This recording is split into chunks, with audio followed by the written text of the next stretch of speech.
I'm just going to go ahead and say it. 9 out of 10 salespeople in the sales economy are bozos. And like 1 in 10 is like deeply competent. Yeah, it's literally that. 1,000 people trying to hire. Those 1,000 jobs are not targeting the 1,000 salespeople. They're targeting about 100, the top 10%, because those are the people that can actually do the job. This is not a side quest for someone else in your business to go do. This is table stakes, man. Yeah, so this isn't a side quest. Sales is always the last proverbial hat that the entrepreneur takes off and gives to someone else. I would almost describe it as this feeling of like you're almost out of the tunnel as an owner-operator. You've handed off a whole bunch of responsibilities, built a bit of an org chart around you, and now you have this last one to do. And what I've seen time and time again are a bunch of false starts where they hire one person and it turns out they're a ding-dong. They hire a second person, it turns out they don't have the onboarding set up. They hire a third person, the comp plan's wrong. And people can get stuck on this hamster wheel, this cycle that extends months, sometimes years, where it's like they're so close to being out of all the core function of their business, and this last one keeps them stuck. So what have you observed about this first salesperson hire that makes it such an obstacle? I think sales people are very unique because there are a lot of functions in every business where the person you hire can learn how to do that thing academically. If you're a technician, you can go to school, you can learn how to be that sort of technician, and you come out with a skill set that is pretty relevant, and you can deploy it. Sales is one of these things where there's a lot to learn to become a good salesperson, but there's also this level of natural talent that they need to have to be able to be good at this job. If you take 10 people and make them read the same things and go through the same sales training and give them the same pep talk and give them the same comp plan, there'll be a wide distribution in terms of performance. And that distribution is because of that talent component being so important in sales. And those are characteristics that I think to some extent you're born with and are nurtured, and that is a requirement for you to be able to do this job. The other part of this job that I think is interesting is that most salespeople do not make all of their money through their base salary. There is a commission structure that is a pretty significant portion of a salesperson's compensation. In most cases, is about 50% of their compensation. I was in landscaping when I was in university. I was selling lawn aeration door to door. And later I ran a small company doing the same thing. And that was 100% commissions, right, when I was doing that.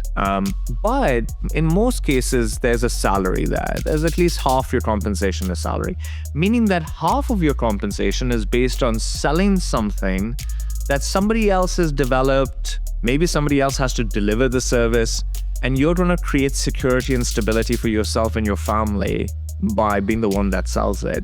And there is a certain risk factor that comes into play with that and requires a certain type of person to say, that's my life. That's how I'm going to make my money.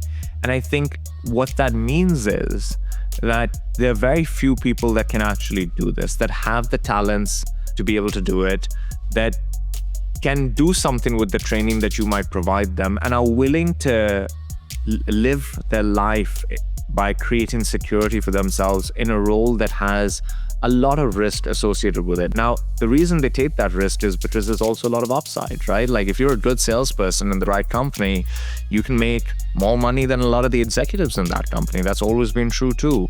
But it is a very hard job. And that's why hiring for it is really hard, because everybody needs them. The demand is really high, but the supply of people that can be really, really good at this is actually quite low. And the last thing I'd mention is when it comes to demand and supply, a helpful thing to keep at the back of your mind when you are trying to hire these people is say, if there's 1,000 people trying to hire salespeople today, let's say in the landscaping space in Minnesota, and there are 1,000 salespeople that can do that job. Those 1,000 jobs are not targeting the 1,000 salespeople. They're targeting about 100 of those salespeople, the top 10%, because those are the people that can actually do the job. And that's the reality. It's a very difficult job. And so very few people can do it really, really well. Benji, you run a company. And let's say you have a salesperson who's actually really good. They're hitting numbers. They're doing well. Aren't you going to do everything in your power to hold on to them? 100%. You bend over You backwards. actually have somebody that's good now. Yeah. Right? Yeah. And you know how hard it is to get them. And so not only are they few and far between, but they're generally well paid, well treated, and busy. And so finding them is really, really hard. Attracting them is really, really hard. And what happens most of the time is a combination of you don't know what a good salesperson looks like. You've really sold mostly yourself as the owner operator of that business. You've done most of the selling. And now you need to hire a salesperson, but you really don't know how to hire a salesperson. You don't know how to pay a salesperson. You don't know how to train a salesperson. So there's a learning curve that people have to come to terms with. And most of the time, there's no real for owner operators of a small landscaping business where they're on a road to learn all this stuff, and they themselves are so busy. So do they have the time to sit down and Google a bunch of things and learn it? And that ends up materializing in some of the problems that you see. The second part is, let's say they even found them. They don't know how to convince them to join their organization, how to attract them, because it's very different when you're dealing with a great salesperson. You have to sell them into your organization, and that's kind of different to a lot of the other functions they've had to hire for. And then let's say you figure that out. Now when you hire them, you have to manage them and support them and make sure that they have the resources to be able to do their job really well. And those are blind spots for people that are hiring initially. Sometimes this problem exists for years, where you're trying to figure out how to go beyond yourself selling everything to having salespeople sell it for you, because that's the unlock to you scaling your business. You know you can service 1,000 customers. You have 100 today. You know you can service them. Now you need to go and sell them. And that's a problem for them.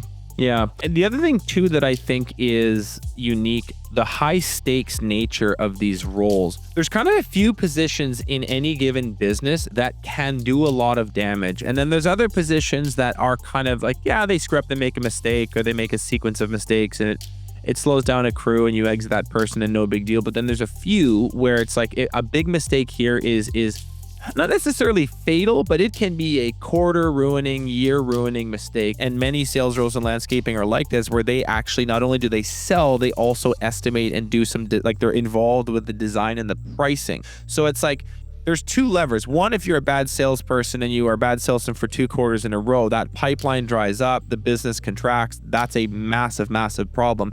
The other thing that people sleep on is the estimation component, where if you have people underbidding or frankly just not well trained enough, and now you maybe you are selling, but you're selling it at a 10% gross profit margin lower than you need to be, there's downstream effects, and often you don't find out about those until way too late. Someone that isn't selling is pretty obvious. You see it in the CRM that week. If they're selling but they're misquoting, you don't find out until 3, sometimes 6 months later, and it's way too late and you're screwed. So I say that to say this: if you are listening to this and you are feeling like you're trying to hire a salesperson and it feels like a chainsaw that you just keep pulling on the cord and you can't get it started, I hope that gives you a little bit of relief to know that this actually is a difficult thing to do and you're not alone in feeling that.